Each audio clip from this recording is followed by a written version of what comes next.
the first 100 years of American colonialism, English people, Dutch, French, traveled to the New World with very little. In fact, mostly what they carried was just things they could carry on their backs or on their bodies, clothes, shoes. But the most important thing they brought was tools. Because what they did have in America was natural resources, trees, stone, natural resources in which to eat, to farm, agricultural products.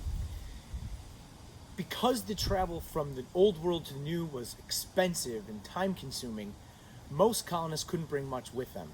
So that left out things like furniture, things that they needed to survive, things they needed to establish a homestead in the New World. So what they did bring, again, were tools. Because with tools, you can make anything. Let's take a look at this axe, for instance. This axe is a rather recent model, but one that follows the traditions of old tools. In this instance, it is a double-headed axe, a blade on either side, and there's a reason for that. It's not so you can chop down two trees at once. Can you imagine, like, chop down a tree that way, swing back, hit the other? That's thing of cartoons. It was because when you went out into the forest to chop down a tree, you brought with you only one tool.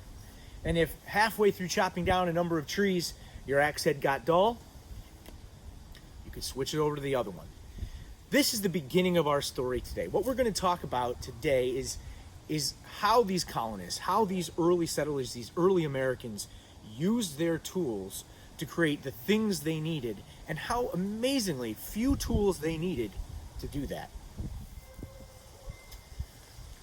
Most everything in colonial America was made out of three things: pottery, clay, things you'd make dishes and vessels out of, water pitchers, things like that; cloth, obviously clothing, bedding, things like that; and everything else, from the house you lived in to the furniture that you used to the tools and farm implements, was made of wood.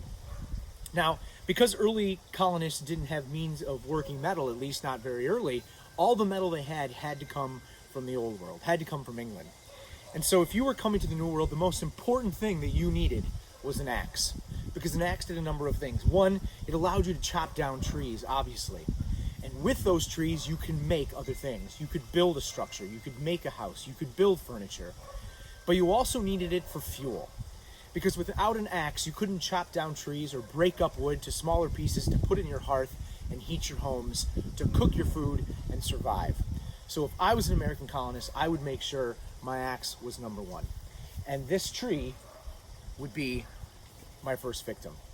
I might chop it down with my axe, bring it, make sure that it fell, chop it up into smaller pieces, but that gets tedious. Chopping is hard work. It's also very kind of a cruel and not very exact process. So after bringing an axe like this, there's another tool I would bring to help get that job done.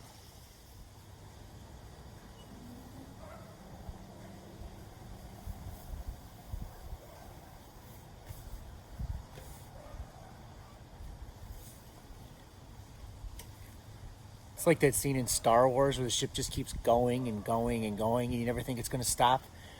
This is a two-handed lumber saw. It's almost as tall as I am, as you can tell. And this tool was used for a variety of purposes. First, if you had a friend, God, I wish I had a friend. If you had a friend, you could cut down a tree with a saw like this, although you're at risk of a little danger here. As you're cutting down the tree, the tree could pinch the blade and would lock up and you wouldn't be able to keep it cut. So most trees were brought down by an axe, especially small ones for firewood. This saw might be used instead for making lumber, for making things that make other things, making boards and posts and things like that.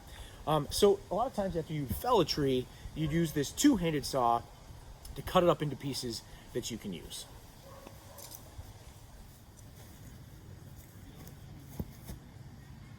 Where'd everybody go? Oh. There you are. So let's say a colonist came in, he saw a tree he wanted, he chopped it down with his axe. Then he cut it up into smaller pieces, into logs that he could use with his saw. Now he has to make a couple decisions. One, is he going to turn it into firewood? Or two, is he going to turn it into something else? Is he going to turn it into a bowl or a spoon? This log is destined to be a bowl. And over the next couple weeks, I think this winter, I'm going to turn into a couple bowls. So more on that later. I'll explain that. But let's say, for instance, he had another log that he wanted to split, at least even more than this one already is, and that this log was going to be firewood. So he has a couple options. He could use his axe, chop it up into bits, or he could use something like this, a giant iron wedge. Here he'd put it right in the center of the log, and then use a mallet or perhaps the side of his axe and hit it down to split the log in two. Now, for those of you who've never split a log like this, it works surprisingly well. But there's one other tool that colonists would use and brought with them that's so simple and so elegant and works so well that has largely been forgotten. And that is the froe. The froe is an interesting tool. It is basically just a right angle. One made out of wood, a handle, 16 to 20 inches long. This one's made of ash. And then a piece of metal at a right angle to the handle itself. And as you can tell, it's fairly thin. But it also has a point that runs along linearly along the length. And it's not sharp. It's not sharp like an axe. It's not going to cut you. But it is tapered. But it spreads out wide at the end. And what this does is this acts like a wedge. And with this tool, you can make very specific splits of logs if you want to make boards or pieces that you're going to make other things of.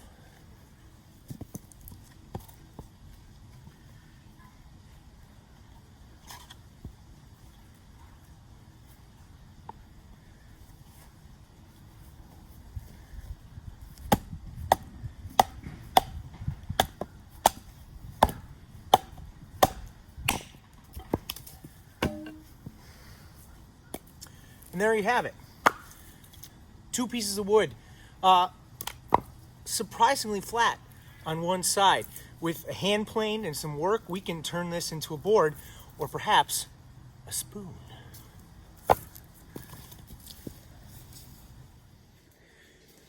Now, most colonial woodworkers would work in their front yard, probably in front of their house or a barn. But because it's getting dark and I don't have a barn, we're going to do it down here in the ye old workshop. So this is it, my home. This is my workshop. And I want to demonstrate a few more of the tools that these colonial woodworkers would use to make something out of a simple thing like a log. Here's the log that we chopped and cut and split and froed. And now we're going to turn to something else. We're going to try to turn into a spoon. And we need a variety of tools that nearly every colonial homesteader, somebody who was moving to the colonies, would bring with them. So first and foremost, they probably had some type of toolbox. It might have resembled something similar to this. And inside it'd have a variety of tools that would help them make things like spoons. So let's take a closer look. So something that most colonists, especially men, would carry with them all the time, sort of the everyday carry of the 17th century, was a very small, tiny little axe. And this axe, as you can tell, is tiny. It's got a tiny little handle. It has a small head. This one has a little leather case you slide off. And the purpose of this axe is to clear small branches off of larger logs, to cut small things. But it's also useful in making things because it can be used to do more finite work than that giant broad axe that I was showing you earlier. So this is going to be the first tool we use to make our spoon, but not the last, because this is just sort of that rough carpentry we're getting to first. One of the other tools we're going to use, and something that was very common and kind of forgotten today, is something known as a draw knife. And a draw knife is a tool made up of 2 handles running perpendicular to a long piece of steel. In this case is about 16 inches. And it is a steel blade, very sharp on this end. This one has a curved blade, which allows you to get into corners a little easier. It creates a greater shearing action. You'll also see them with a very straight blade. But the idea with this is that you draw this tool towards you and shave off pieces of wood. And I'll demonstrate that in a moment. That's the draw knife. This was used for creating curbs around things, chair legs, broom handles, things like that. A draw knife would be used along with another tool we'll get to in a moment. Of course, every woodworker has to have a set of chisels. A chisel is almost the most basic of woodworking tools. A chisel is just a piece of iron ground to a bevel with a very sharp edge. a wooden handle in which to hit with a mallet to carve things out, to make square cuts into things that the saw can't do. A chisel is important. You don't need many of these to do some very basic functions. So most likely colonists came with just a few. It's also a benefit that they're very small and can fit in a very small spot. Very similar to a chisel, but not exactly like one, is something known as a gouge. This is a gouge, and a gouge has a convex angle here. It is allowed to make very deep cuts where you can hollow things out. So to make rounded edges, smooth things, and cove moldings. For our purposes, we're going to use this to carve the bowl of our spoon. It's not a chisel, it's a gouge. They're very similar, but they do different things. Another tool that they would have brought with them is some type of handsaw. Now this is a more recent model of a handsaw. This is what's known as a panel saw. Most colonists would have had something called a bow saw, which is a wooden frame with a blade kind of suspended between it that you could pull back and forth, and the tension of the wooden frame kept the tension of the blade strong so you could cut. This comes a little later, this type of saw, but that's the only one I have as an example. But this is obviously used to cut boards down to length, to cut shapes out of things. This would be a very crucial tool, and one that comes pretty soon after the colonial era. Another tool you might have, obviously, would be some type of mallet. Here is more of a modern steel. It's kind of a small sledge, but you would use this for a variety of reasons. You would also use an axe, much like this in a larger scale, that might have a blunt end on one side to drive nails or drive things together. But a mallet would be a crucial tool, not so useful in our functions of making a spoon, but useful for everyday use in the colonies for sure. A few other things you would have would be a square rule. This would be used. It would probably be some sort of measuring tape. It could be a piece of string. It wouldn't be a measuring tape. It would be a stick like this with graduations on it to show how long something is. This is a modern version that folds up, but these two are predate many modern tools in that they were used as measuring devices. This one has this sort of spring catch that makes it stay in place, but there are other folding rules that use just a pivot pin and fold it out and back, and these date back to probably the early 1800s, not much earlier, but still something that colonists might have something at least similar to this. We're going to just use this as a modern example of the idea of measuring. The other tool they're going to have with them is a hand plane. And a hand plane is a device that allows you to smooth wood flat. I do not have a colonial style hand plane. This is a hand plane probably made at the turn of the century, the late 1800s. This is a number 5 Stanley jack plane, but it's very similar to a wooden plane that the colonists would have had. I don't have one of those. I would really like one of those. Someday I'll get one, but for our purposes today, I want to show you how it works because the basics are the same. This is a modern version or a semi-modern version, at least an industrially one.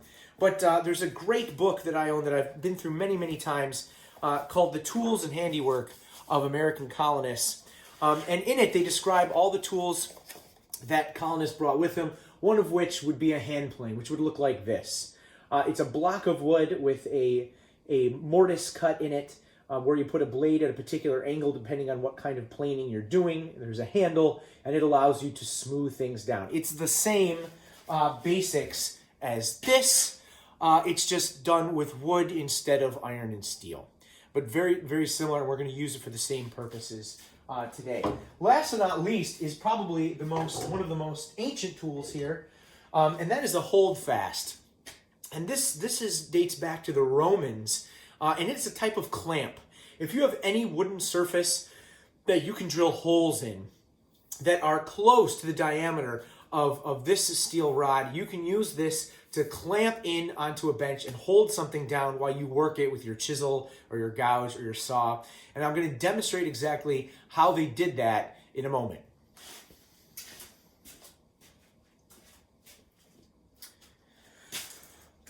So now the question becomes, how do we take this block of wood, this half of a log, and turn it into a spoon? Well, first you have to use your imagination. We have to imagine that there's a spoon in here. The great Michelangelo said, when I imagine a sculpture in marble or granite, I don't imagine carving anything. I imagine releasing it.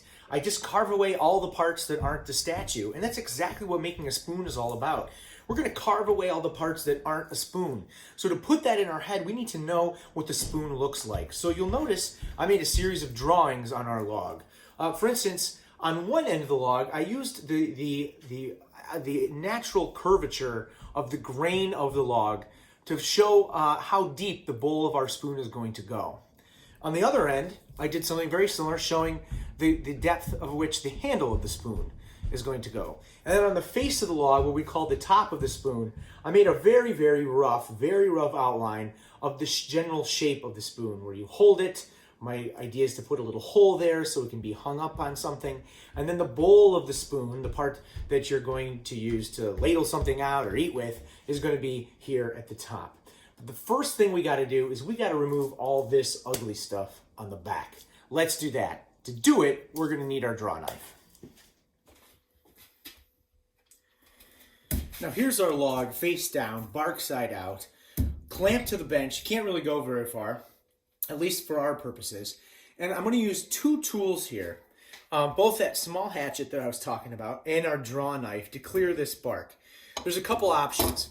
I can either take the small axe here and start chipping away at this bark, which would be more useful if this log was a little drier, the bark easier to come off. The draw knife, though, it works much better. All I have to do is put the knife, the blade of the draw knife away from my body and start to pull towards me. And as I pull towards me, as you can tell, it pulls off the bark. And it does it pretty easily. This allows me to clear off all this material that I don't want in a relatively short fashion, and then get down to the parts that I do want to smooth so I can make my spoon. This is going to be used to even make the final shapes that we need for our handle and our bowl. So I'm going to get clearing out this bark. When we come back, I'll show you what our next step is. So now that our log is all free of bark, we can focus on turning it into the spoon that it's eventually going to be. So let's flip it back over to our face side, and we see that we have the bowl of our spoon, our handle. We've removed the bark. Now we need to get rid of the rest of this material that we don't need to free our spoon from our log. But before we do that, we need to make sure that this surface is nice and flat, because we want the bowl and the handle of the spoon all to be on an even plane so that when we cut it, it all works and looks aesthetically pleasing. So let's make that smooth. To make it smooth, we're going to use our smoothing plane. So let's get to work. So now that we got our log firmly kind of locked in to our bench here, this is a modern vise, obviously. They would probably use a similar vise or a series of hold fast to hold it down, something like this. I'll explain this again here in a few moments to show you exactly how it works. But for this instance, we're just going to use this as a way to hold our work while we smooth it out. And again, to do that, we're going to use our smoothing plane. So with this plane, I'm going to make this all flat and surface. That does mean we're going to get rid of our lines here, but that's okay because we can always draw them back again. But let me show you how this works. The sole of the plane, which is the flat part underneath it here, has a small opening where the iron of the plane, the blade is, and it's a very, very sharp blade that's held at a very specific angle here by the frog or the throat of the plane. You're going to hold it by the tote and the handle, put it firmly on the log, and start to draw it across the surface of the wood. At first, you're not going to get much because all you're doing is leveling down the high spots.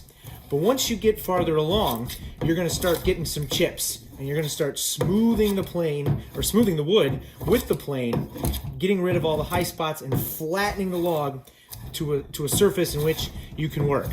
So I'm going to keep planing, get it down to a nice smooth surface.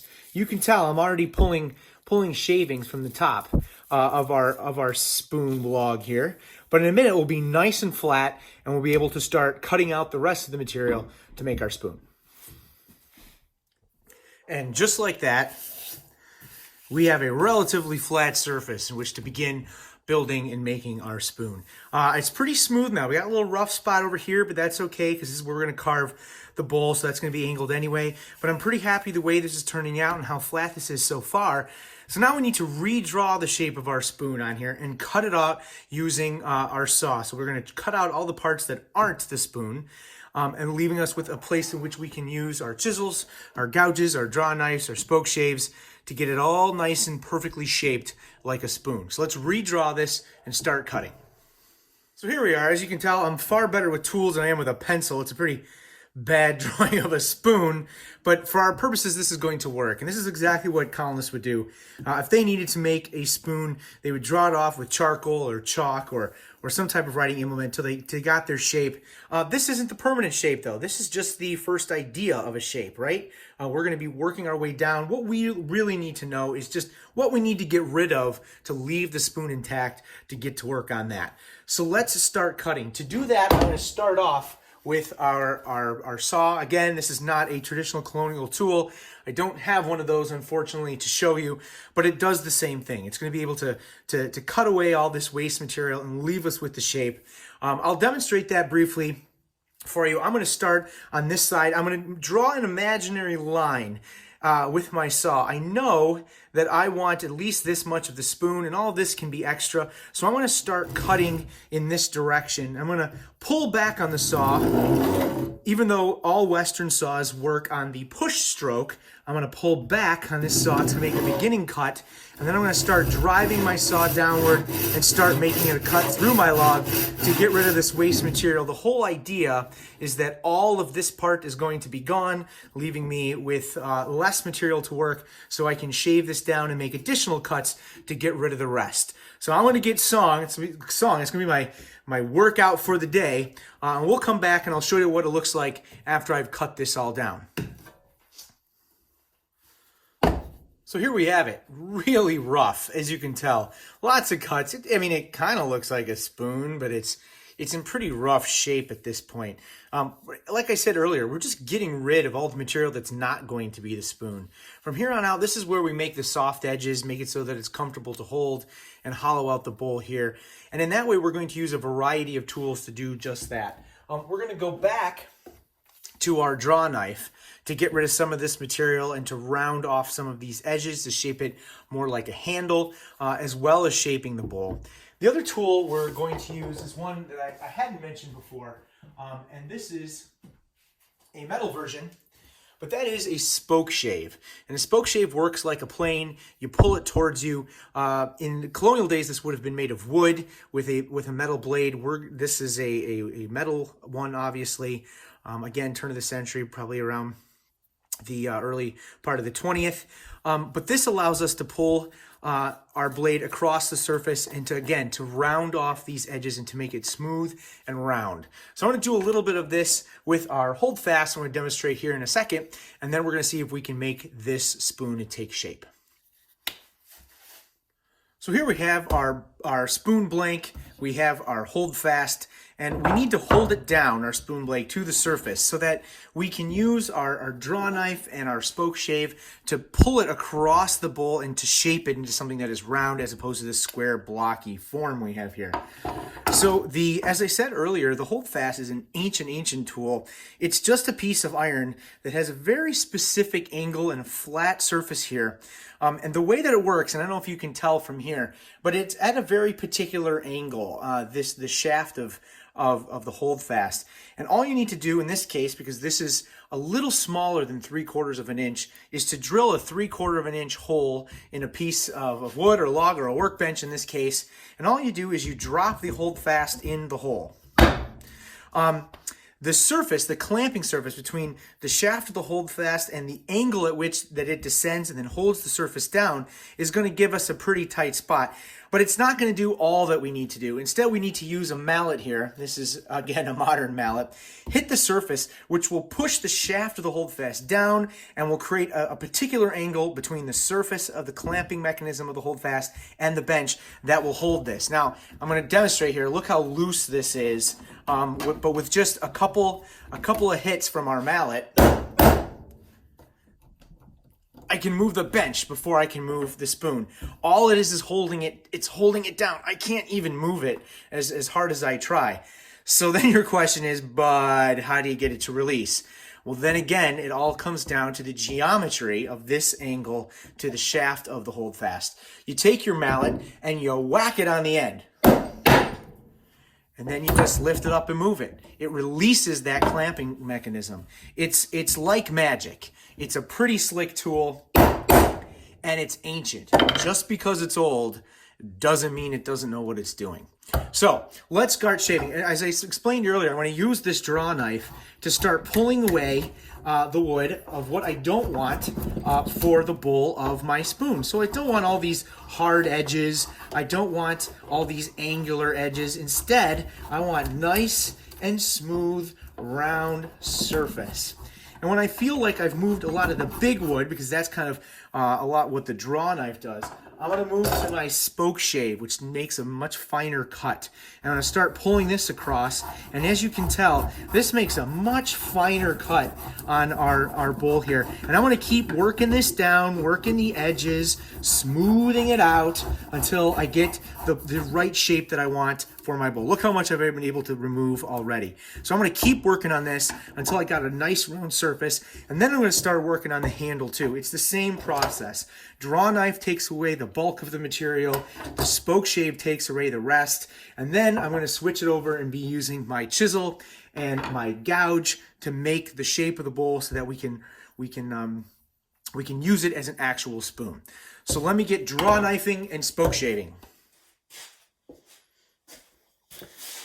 So it's coming along pretty nicely here. I've gotten a good shape on the back of the bowl. This is gonna obviously even out as I keep working on it. The handle's taking shape, but I still have to round over these hard edges, and it looks like a very, very crude, like a kindergartner's drawing, perhaps, of a spoon. I promise it'll get better.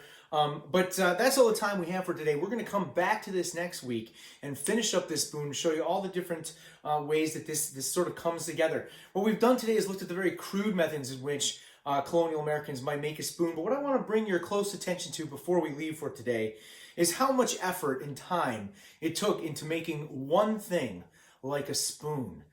You've seen very short, kind of clipped versions in a modern video about how to make one of these. Imagine if you had to make one for your livelihood, if you had to make one because you needed a spoon. Things were important to people, and they made them with care, and they made them with skill because they weren't disposable. Too many of the things we have today are disposable because we just don't care. We don't go into the process of making it. There's no skill or craftsmanship in it. So even though this spoon is going to take me a long time to make, I know it's going to be worth it because I'm going to be the one that does it with my own two hands, my own skill, and all of you watching. So check back next week to the Flesta Academy, and I'll be showing you we're going to finish this spoon, and then we have to decide what I'm going to make with it first. I'm thinking chili.